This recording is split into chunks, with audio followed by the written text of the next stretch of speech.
Hello. Sorry, I was just moving myself around here. Here is one of the two theses generators I will let you know about. The other one is the Ashford.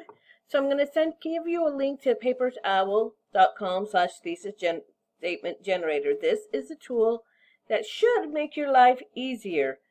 If you're writing an argumentative thesis, go ahead and go to the Ashford University, but this is an expository. So go ahead, stay in with the thesis, Papers OWL thesis generator.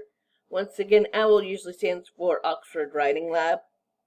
Their whole thing, usually associated with Purdue, does it. So Purdue and Oxford. Come here if you don't have wonderful theses. I'd say most of you need to come here to just practice. Sometimes, though, you might have to reword things. Once in a while, they come out jumbled. This one really came out jumbled when I tried to use it for an expository thesis because it has the while, the, and all of these problems.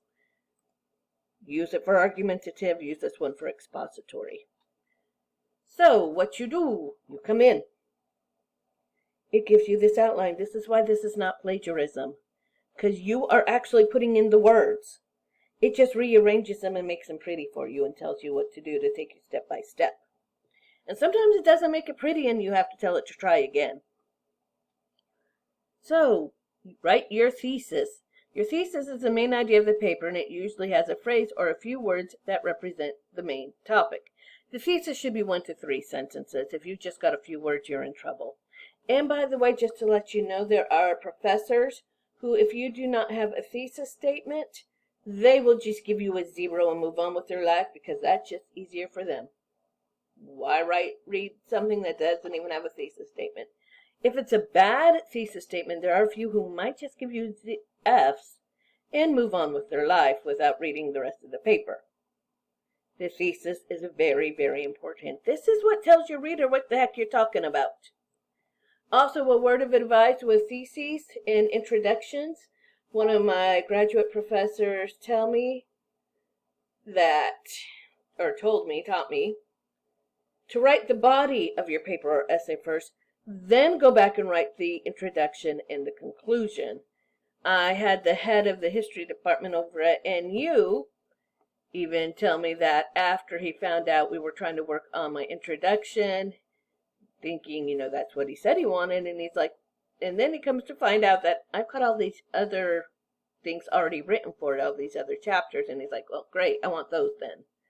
And he's like, yep, it's easier just sometimes to write the body and then go back and figure out what you're doing with the introduction and the conclusion.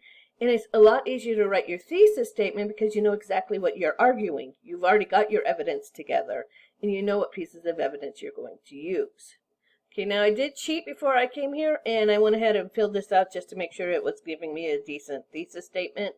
As I said, I tried it with Ashford without doing an argument and it choked.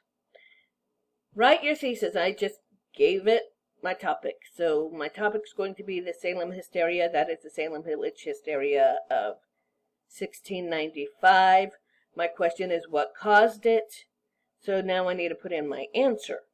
Because a thesis is never, ever a question. It is the answer to the question you asked while researching.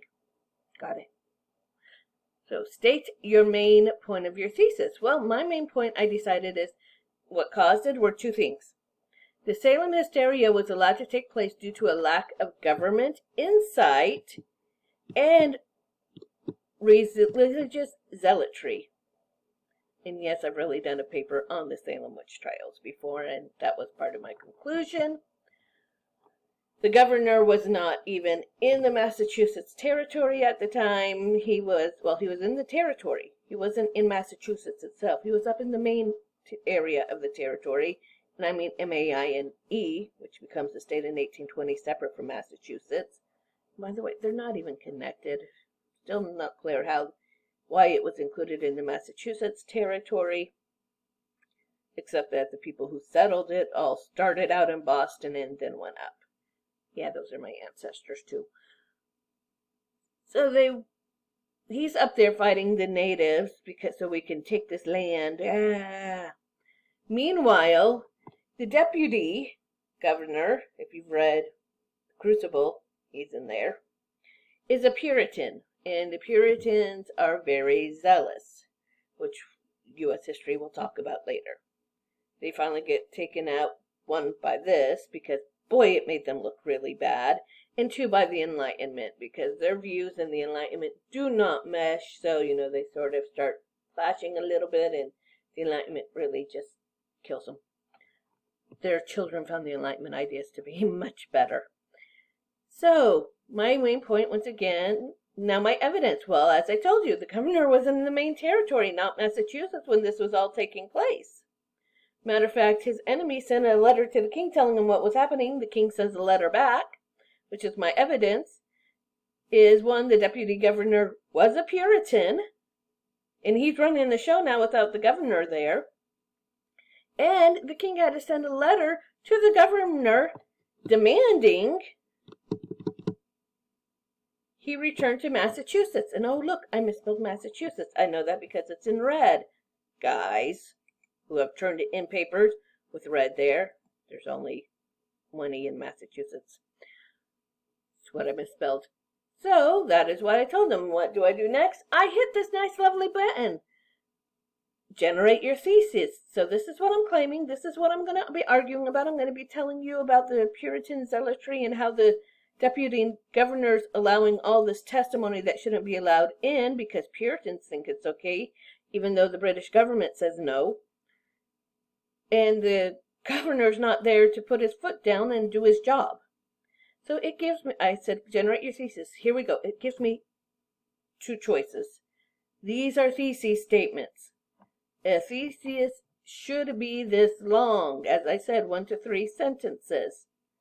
You need to tell your reader what they're going to read. So, my choices are the Salem hysteria was allowed to take place due to a lack of government insight and religious zealotry because the governor was in the Maine territory.